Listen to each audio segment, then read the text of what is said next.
नमस्ते हजुरबा। ल म तेरो हजुरबा हो। ल हजुरबा भनिन नि त के छ यार।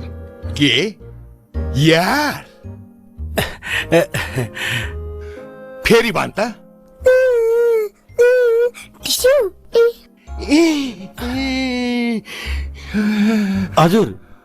हजुर यसरी उत्तेजित हुनु हुँदैन, प्रेसर वात्तै बढ्छ। अस्ति मसँग हजुर रिसाउँदा प्रेसर वात्तै बढेर झन्नै हार्ट एट्याक भएको। ल ठिक छ के ट्वाल्ल परेर हेरिराख्या, जा गएर डाक्टरलाई बोलाएर लिएर। हजुर फुच्चे के हेरिराख ट्वाल्ल, मान्छेको अनुहार देखिया छैन? हेरेको होइन क्या, एक्सर्साइज पो गरे त। कहिले काहीँ यसो टाउको हाल्नु पर्छ क्या, आन पो गर्दा हुन्छ त। हजुर पनि स्टार्ट गरे हुन्छ।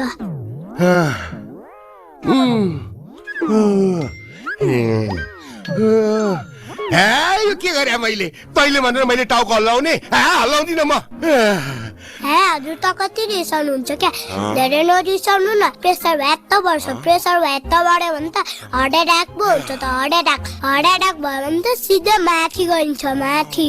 कोही नभएको मान्छे माथि गयो भने त सबै सम्पत्ति नक्कलले खाइदिन्छ। हजुर चाहिँ मेरो सम्पत्ति नक्कलले खाइदियो भने बस्नु। फटा चुप लाग।